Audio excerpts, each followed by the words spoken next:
Muy buenas tardes, vamos a dar inicio a esta nueva y última clase pregrabada de este módulo sobre dirección estratégica. Lo que vamos a hacer hoy día es la sesión correspondiente a la evaluación de estrategias. Si ustedes se recuerdan, en la clase anterior fundamentalmente vimos las estrategias empresariales, y las estrategias empresariales dijimos que estaban clasificadas o divididas en estrategias empresariales a nivel competitivo, es decir, a nivel de la unidad estratégica de negocio, y a nivel corporativo. Ahora lo que corresponde, por lo tanto, es evaluar las estrategias. Para eso, en la sesión de hoy vamos a evaluar las estrategias competitivas a través de la matriz BCG, vamos a evaluar las estrategias corporativas, y para eso vamos a usar tres instrumentos: la matriz BCG, pero la antigua matriz BCG, la matriz ADL de Arthur D. Little y la matriz de McKenzie o de competitividad. Y después vamos a introducirnos en un capítulo muy interesante que tiene que ver con los resultados de un estudio realizado ya hace bastante tiempo, inicio de los 70, que es el estudio PIMS, Profit Impact of Market Strategy, o sea, cómo impacta sobre los beneficios los distintos tipos de estrategia. Aquí fundamentalmente lo que se hace es buscar la correlación entre las estrategias y los beneficios empresariales. Para eso vamos a dar a conocer fundamentalmente los highlights respecto de los niveles de rentabilidad o de beneficios en relación a una estrategia de costo, una estrategia de diferenciación, una estrategia de costo más una estrategia de diferenciación, una estrategia de desarrollo, ya sea de producto o de mercado, y una diversificación, ya sea relacionada o no relacionada. Y finalmente vamos a hacer una corta mención sobre las variables de tipo económico financiero que afectan el establecimiento de estrategia, y básicamente ahí el concepto que vamos a usar es el de sostenibilidad de las estrategias o sostenibilidad del negocio. Partamos entonces con la evaluación de las estrategias competitivas. La pregunta es, bueno, ¿cómo evaluamos una estrategia competitiva? Y básicamente una estrategia competitiva a nivel de la unidad estratégica de negocio, y para eso usamos la matriz BCG. Vamos a volver sobre este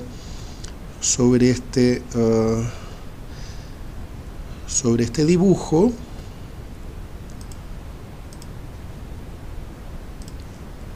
La matriz BCG lo que hace es mostrarnos la relación entre dos variables. La primera, la diversidad o cantidad de las ventajas competitivas posibles que una organización, una empresa, una unidad estratégica de negocio tenga, y segundo, la segunda variable es cuán importante es esa ventaja competitiva. Una vez que se alimenta esta matriz, una matriz de doble entrada, lo que tenemos es un resultado que nos muestra 4 cuadrantes. Estos 4 cuadrantes nos indican los tipos de industria y por lo tanto las unidades estratégicas de negocio o las empresas pueden ubicarse en estos distintos tipos de industria dependiendo de si tienen o no ventajas competitivas y qué tan importantes o poco importantes son esas ventajas competitivas.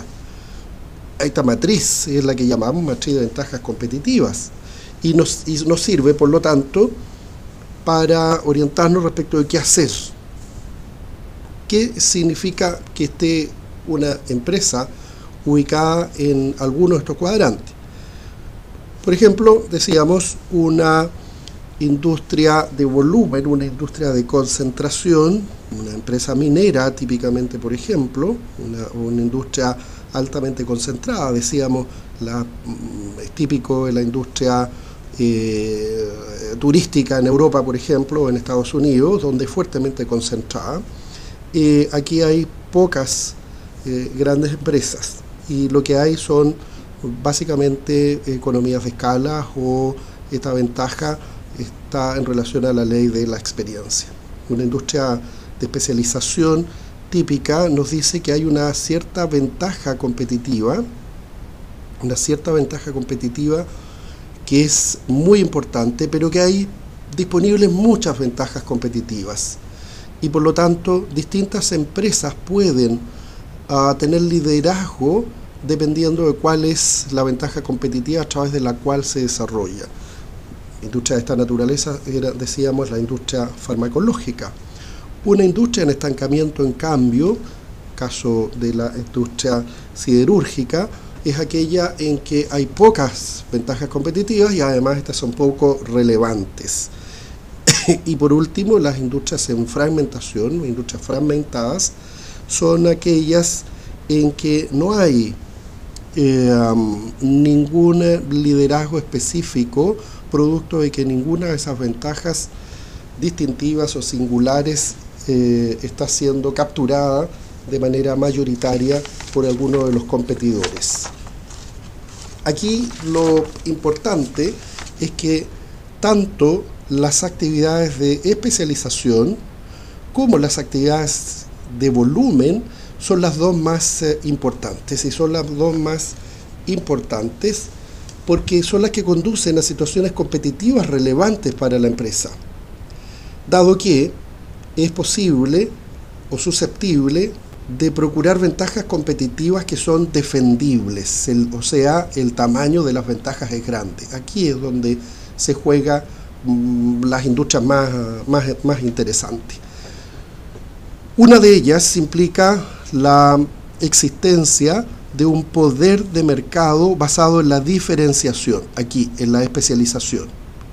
En cambio, en la industria de concentración o de volumen, el poder de mercado se manifiesta a través de una ventaja de costo, que puede estar basada, por ejemplo, en el efecto de experiencia o en las economías de escala.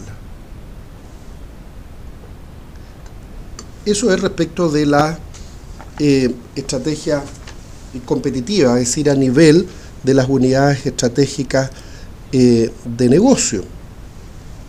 Más interesante o igualmente interesante pudiera ser lo que ocurre con las estrategias a nivel corporativo. En el caso de la evaluación de las estrategias a nivel corporativo, básicamente lo que estamos haciendo es hablar a nivel de la cartera de producto, de la cartera de negocios o la cartera de unidades estratégicas de negocio, el portafolio que tiene la organización. En consecuencia, nos interesa llegar a una cierta formulación que nos dé luces respecto de la asignación de recursos para cada una de esas unidades estratégicas de negocio, dado que estas van a estar en posiciones competitivas distintas. No todas las unidades estratégicas de negocio van a estar en igual posición competitiva. Entonces, aquí lo que hay que hacer fundamentalmente es identificar la posición competitiva de cada actividad, de cada unidad estratégica de negocio, de cada división o de cada producto o de cada binomio producto-mercado, y luego diseñar estrategias de desarrollo para cada una de estas actividades y asignar los recursos adecuados. Eso es básicamente lo que hay que hacer, y para ello la primera parte, por lo menos, que es identificar la posición competitiva de la empresa respecto del mercado, respecto de los competidores. Para eso existen fundamentalmente tres herramientas, de las cuales hemos visto hasta ahora dos y vamos a agregar una tercera. La primera es la matriz BCG, pero la primera matriz BCG que se desarrolló, la segunda es la matriz de Arthur D. Little, la matriz ADL, y la tercera la matriz de McKenzie. Veamos la matriz BCG. La matriz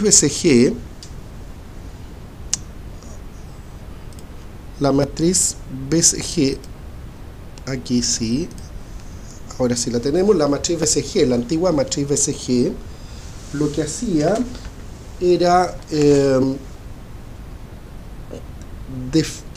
mostrarnos distintas posibilidades de ubicación de las distintas unidades estratégicas de negocio, de acuerdo a dos variables principales. Primero, el atractivo del mercado, medido a partir de la tasa de crecimiento del mercado, y lo segundo, a partir de el nivel de participación o cuota de mercado que tiene esa unidad estratégica de negocio. En consecuencia, a partir de esto, lo que hay es una determinación de las necesidades financieras necesarias para el funcionamiento o desarrollo, por ejemplo, en el caso de los productos vaca lechera, o necesidades de desarrollo, en el caso de los productos estrella o algunos de los productos dilema, y una adecuada administración de la cartera. Por cierto, la empresa tendrá la posibilidad y la necesidad de desarrollar distintos tipos de estrategia dependiendo de dónde estén ubicados, en qué cuadrantes están ubicados de estos 4 alternativas posibles, estén ubicados sus distintas unidades estratégicas de negocio o sus distintos productos.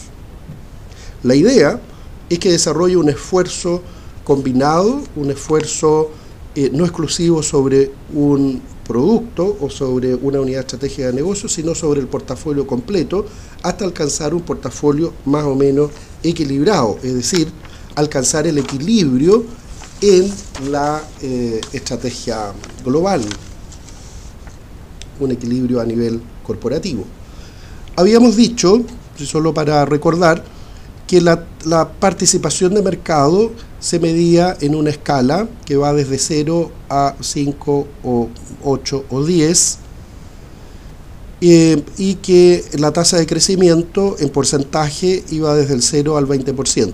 La línea media, el 10%, es lo que marca la diferencia entre una alta tasa de crecimiento y una baja tasa de crecimiento. Y por otra parte, 1 y a veces 1,5 es el límite, la línea divisoria entre una baja participación de mercado y una alta participación. ¿Cómo se hacía esto? Bueno, esto simplemente era la tasa de crecimiento del mercado o la tasa de crecimiento del consumo del producto, y esto surge a partir de la relación entre las ventas de la empresa o la unidad estratégica de negocio en relación a las ventas del mayor competidor. Entonces, si nuestras ventas son similares a nuestro mayor competidor, estamos justo en esta posición. Pero si son muy superiores a nuestro principal competidor, por ejemplo 5 veces, entonces vamos a estar en estos segmentos. La posición que nuestras unidades estratégicas de negocio tengan sobre la matriz va a determinar el tipo de estrategia que vamos a usar en cada una de ellas. Así, en el caso de los productos estrella, vamos a decir que en estos casos, la estrategia es de mantención del liderazgo. En cambio, cuando estamos aquí en los productos perro, lo que decimos es que hay que abandonar, desinvertir. Cuando estamos en los productos pregunta, productos dilema, entonces tenemos que ser selectivos para invertir en algunos y desinvertir en otros, porque algunos pueden migrar hacia productos estrellas, pero otros pueden migrar a productos perros. Hay que hacer esa diferenciación. Y por último, una estrategia de máxima rentabilización de los productos vaca lechera, porque estos son los que están entregando los flujos financieros para el desarrollo, principalmente de los productos estrella, que son los relevos de los productos vaca lechera. La posición relativa sobre la matriz es lo que permite apreciar las necesidades financieras y el potencial de rentabilidad de cada una de las estrategias de negocio y por lo tanto del conjunto, o sea, de la cartera de negocio. El ideal es disponer de pocos productos perro, de algunos productos, pregunta o dilema, porque algunos de ellos seleccionados selectivamente van a migrar hacia acá, de varios productos estrella y de algunos productos vaca lechera, de tal manera que lo que tengamos es un tránsito en este sentido, desde productos pregunta, productos estrella, y luego estos se van a transformar, van a ser los relevos naturales de los productos vaca lechera. Es el reparto de las cifras de venta, por lo tanto, según los cuadrantes, lo que permite finalmente evaluar el equilibrio de la cartera de actividades. Tenemos que tener en consecuencia actividades que generen recursos y otras actividades que, por ejemplo, estén en fase de introducción y crecimiento, que van a ser los nuevos productos generadores de recursos, pero que ahora van a ser intensivos en uso de recursos para crecer. Además de esta matriz, tenemos la matriz de Arthur D. Little, la matriz ADL, o matriz del portafolio de negocio, también se llama, que lo que hace es relacionar el grado de madurez, acá, el grado de madurez, ese ciclo de vida, ¿no es cierto?, grado de madurez de la actividad o del mercado, grado de madurez del mercado o de la actividad o del producto o de la actividad o la unidad estratégica de negocio, de las cosas que hace la unidad estratégica de negocio, respecto de la posición competitiva de esa actividad o en esa actividad. Entonces vamos a decir que la posición competitiva puede ser desde un dominio total en el mercado hasta un dominio tan solo marginal, pasando por todas las alternativas posibles, intermedias. Y el ciclo de vida va a ir desde crecimiento, desde la etapa inicial de introducción y emergencia, una etapa de crecimiento sólido, una etapa de madurez y finalmente el ciclo de vida natural de los productos, el declive, es decir, lo que vamos a tener es una curva de esta naturaleza, declive finalmente.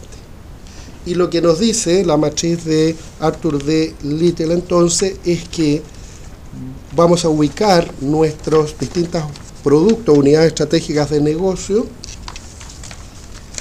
en distintos cuadrantes a partir de cuya posición vamos a determinar qué es lo que tenemos que hacer respecto de nuevas inversiones o desinversiones.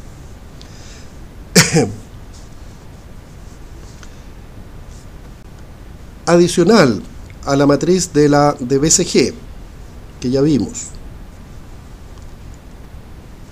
esta matriz, además de la matriz ADL, vamos a agregar ahora la matriz de McKinsey, matriz atractividad, competitividad,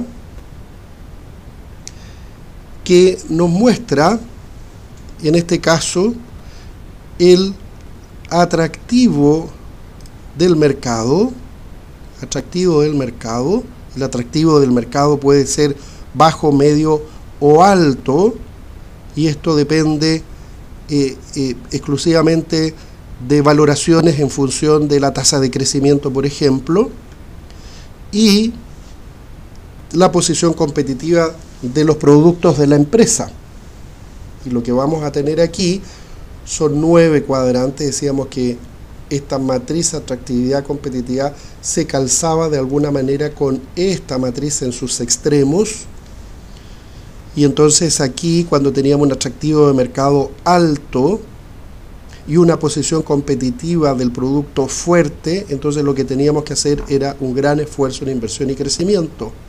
Al revés, cuando estábamos acá, y esto es muy similar a los productos perro respecto de esa matriz BCG, lo que íbamos a tener era una posición competitiva de los productos débil y un atractivo del mercado igualmente débil. Hemos visto en consecuencia 3 instrumentos, 3 herramientas que lo que hacen es, vamos a volver sobre esto, estas 3 herramientas, la matriz BCG, la matriz ADL y la matriz McKinsey, lo que hace de alguna manera es darnos información, darnos pistas, nos permite concluir acerca de cómo construir una cartera, un portafolio de actividades equilibrado, y nos permite dimensionar la cantidad de recursos necesarios, para el portafolio completo a partir de la sumatoria de necesidades financieras de cada uno de los negocios. Lo importante aquí es que debemos usarlas separadamente o en conjunto, pero considerando las limitaciones que cada una de ellas tiene.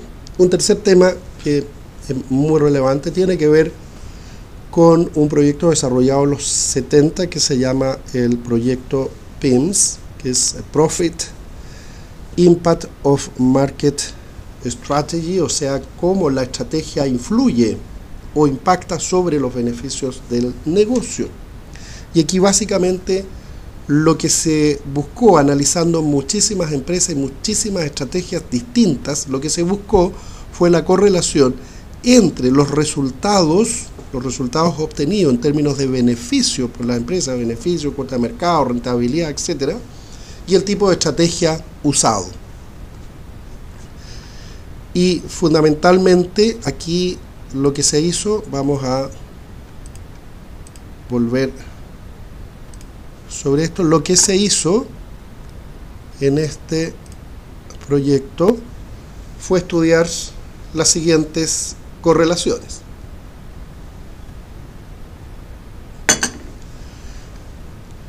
El efecto o el impacto de una estrategia de costo sobre la rentabilidad, el efecto sobre la rentabilidad de una estrategia de diferenciación, el efecto combinado sobre la rentabilidad de una estrategia de costo y diferenciación. Lo que estamos diciendo aquí es importante una estrategia basada en costos sobre la rentabilidad, es importante una estrategia de diferenciación sobre la rentabilidad, ambas juntas son importantes o se anulan. Cuarto, la relación entre la rentabilidad y las estrategias de consolidación, vistas desde dos perspectivas, a través del incremento de los gastos de marketing o a través del aumento del capital invertido, y la relación entre rentabilidad y estrategias de desarrollo, tanto estrategias de desarrollo de mercado como de producto, y por último se estudió la diversificación relacionada versus la diversificación no relacionada en relación a la rentabilidad. ¿Cuáles son los resultados más interesantes? Que eso me parece que es lo más allá de la forma en que se hizo el estudio, que es lo más significativo. ¿Cuáles son los resultados? Primero, el efecto de una estrategia de costo sobre la rentabilidad nos muestra que hay una fuerte relación entre la cuota de mercado relativa y por lo tanto basada en una estrategia de costo y la rentabilidad de la inversión, el ROI básicamente. Es decir, efectivamente es efectiva una estrategia de costo sobre la rentabilidad cuando esa estrategia de costo se ve reflejada en una mayor cuota de mercado. Interesante conclusión que, por cierto, sabemos que es efectiva hoy día con mucha más evidencia a medida, ¿no es cierto?, que el tamaño de las compañías aumenta y hay posibilidad de desarrollar estas estrategias de costo. No siempre sabíamos, ¿no es cierto?, que una estrategia de costo es efectiva, porque esto depende del tipo de negocio fundamentalmente y la posibilidad de tener economías de escala o de la aplicación de la ley de experiencia. Que en el segundo caso, interesante preguntarse si al revés, basar no la rentabilidad en una estrategia de costos, sino en una estrategia de diferenciación, normalmente conocida como dotar a los productos de más calidad. Y precisamente lo que se hizo en este estudio fue medir la relación entre un índice de calidad relativa a partir de la percepción del mercado y la rentabilidad de la inversión, y lo que se vio es una fuerte correlación entre el índice de calidad y la rentabilidad.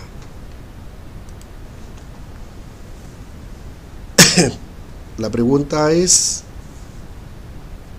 ahora, y aquí me faltó, ¿qué pasa cuando se combinan las dos estrategias? Estrategia de diferenciación y costo, aquí me falta costo, estrategia de diferenciación y costo y rentabilidad. O sea, el efecto combinado de ambas cosas. Producimos usando economías de escala, por ejemplo, pero además dotamos nuestros productos de una mayor calidad o diferenciación. Y ocurre que los resultados del proyecto indicaban que efectivamente el desarrollo combinado de las dos estrategias también daba resultados importantes, mayores que cada una de las estrategias por separado. Es decir, la rentabilidad se incrementa cuando las dos estrategias son efectivas. Esto no significa que cualquier empresa puede conseguir exitosamente estas dos estrategias. Normalmente lo recomendable es que una organización avance por un camino. O es la estrategia de diferenciación o es la estrategia de costo. Avanzar por los dos caminos es relativamente complejo, relativamente difícil. Por lo tanto, no siempre las empresas van a ser exitosas en este esfuerzo.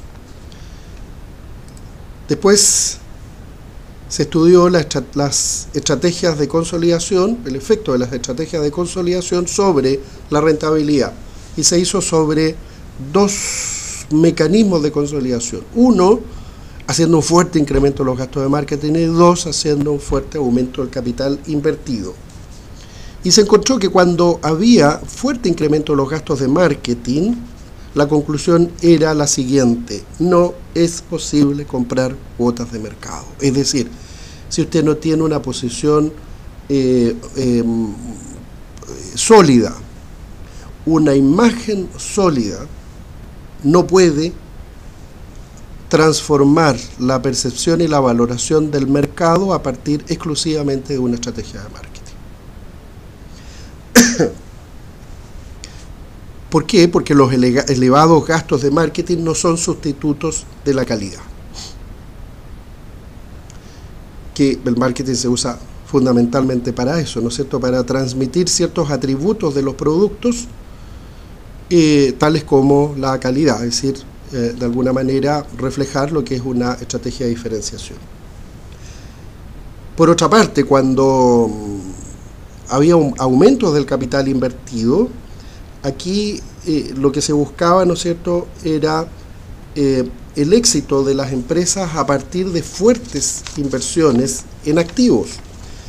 Y claro, estas estrategias son exitosas, pero para que sean exitosas deben darse ciertas condiciones. O digámoslo al revés, no es posible que una organización desarrolle una estrategia exitosa de consolidación vía aumento de capital con efectos positivos sobre la rentabilidad si está en una posición de mercado debilitada o no tiene ninguna posibilidad de tener disminuciones de costo o está fuertemente enfrentada a una competencia muy grande. Al revés, cuando aumentamos la inversión en activos, tecnologías o activos fijos, esta inversión va a rentar notablemente más cuando la empresa tenga una posición competitiva fuerte o cuando haya poca competencia o cuando estemos en condiciones de mejorar nuestra estructura de costos globales, o sea, cuando podamos hacer economías de escala. La otra alternativa eran las estrategias de desarrollo, y las estrategias de desarrollo pueden ser estrategias de desarrollo de mercado o estrategias de desarrollo de productos, nuevos mercados o nuevos productos. Por lo tanto, ambas estrategias de desarrollo se estudiaron respecto del impacto sobre la rentabilidad. Y la conclusión fue que cuando había una estrategia de desarrollo de mercado, al inicio la rentabilidad podía disminuir, pero la empresa podía ser recompensada posteriormente. El efecto siempre va a ser más significativo cuando la empresa parte de una posición consolidada. Una posición consolidada significa una posición sólida en el mercado y por lo tanto en esas condiciones es posible abrir nuevos mercados. Lo que ocurre, por ejemplo, con las grandes compañías de telecomunicaciones que van desarrollando nuevos mercados. Esas estrategias de desarrollo basadas en el desarrollo de mercado finalmente tienen efectos sobre la rentabilidad. Eso es efectivo y lo hemos visto en la expansión de las grandes compañías a nivel global. La otra estrategia posible es la estrategia de desarrollo de producto. Y aquí lo que ocurre es que el desarrollo de nuevos productos implica gastos iniciales en investigación y desarrollo. En una empresa, en una compañía que tiene una posición competitiva sólida, fuerte y una gran cuota de mercado, un gasto mayor en I+D para introducir nuevos productos, lo más probable es que sea una estrategia exitosa, a menos, por cierto, que el desarrollo de esos nuevos productos sean un fracaso. Es lo que ocurre, por ejemplo, con las empresas tecnológicas. Apple tiene estrategias de desarrollo de productos y efectivamente toda la inversión en I+D la recupera rápidamente, lo que significa, ¿no es cierto?, que tiene niveles de rentabilidad progresivamente mayores. Sin embargo, una estrategia de este tipo en una empresa que tiene una posición competitiva débil puede acarrearle serios problemas desde el punto de vista de su estructura de costos, porque los gastos en inversión en I+D, investigación y desarrollo e innovación, pueden traer consecuencias negativas sobre la estabilidad del negocio. Y por último, ¿qué pasa con la rentabilidad de una empresa cuando ésta se diversifica? Y hay dos posibilidades de diversificación: la diversificación relacionada y la diversificación no relacionada, que la estudiamos en la clase anterior. ¿Qué es lo que se observa? Que cuanto más diversificada es la empresa, cuanto más diversificada es, más rápidamente crece. Lo que es natural, ¿no es cierto?, porque lo que estamos haciendo es abordar rápidamente nuevos segmentos de mercado. Ese crecimiento todavía puede aumentar cuando la diversificación es no relacionada, porque aquí definitivamente estamos yendo a mercados que son nuevos. Por otro lado, la contrapartida es que una diversificación relacionada producirá mayores niveles de rentabilidad que una diversificación no relacionada. Y lo que es muy natural, ¿no es cierto?, porque aquí puede haber economías de escala o puede haber de alguna manera una baja de costos totales a nivel corporativo, gracias a que, por ejemplo, parte de los costos de estructura son absorbidos por las casas matrices. En consecuencia, este estudio, el Profit Impact of Market Strategy, de alguna manera nos refuerza la idea en términos de qué hacer, qué estrategia seguir en función de los niveles de rentabilidad, de tal manera que no nos equivoquemos al momento de proponer un cierto tipo de desarrollo. El último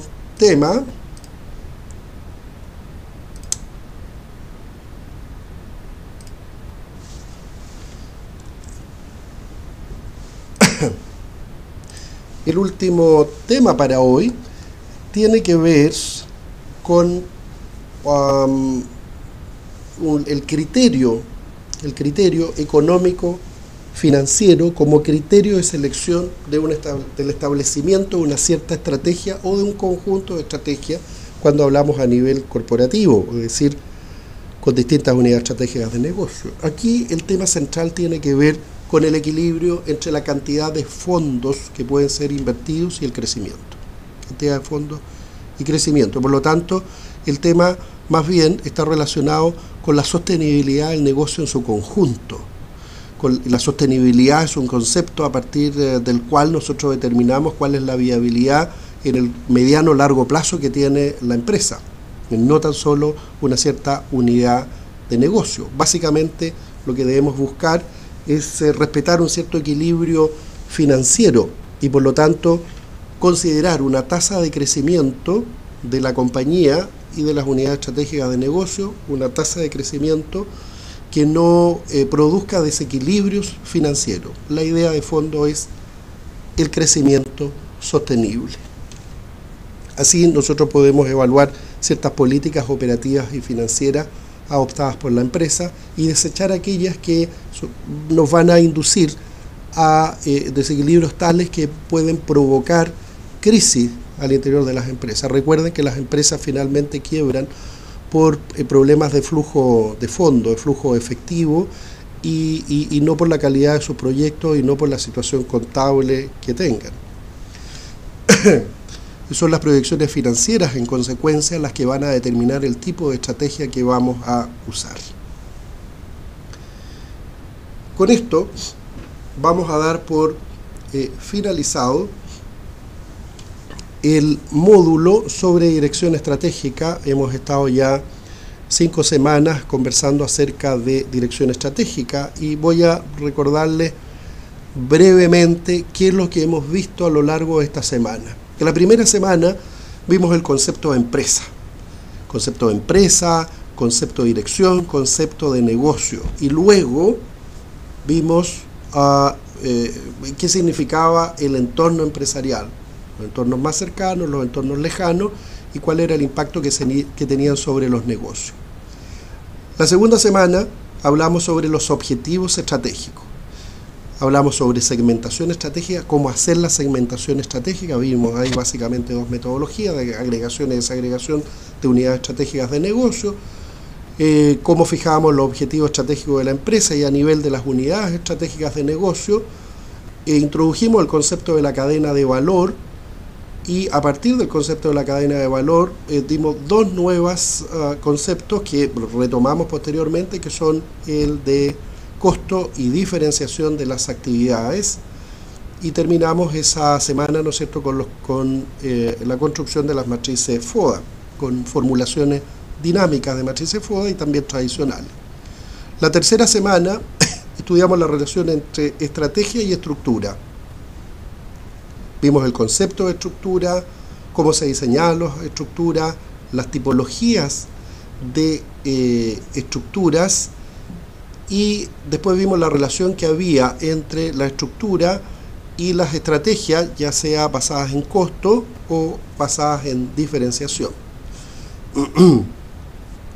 Nos dimos cuenta la necesidad de que el desarrollo de alguna de estas estrategias implicaba cambios organizacionales, por lo tanto introdujimos el concepto de cambio organizacional y el concepto de cambio organizacional estaba enlazado íntimamente al concepto de cultura organizacional, por lo tanto vimos cómo podía procederse en los casos en que era necesario hacer cambios en las culturas organizacionales.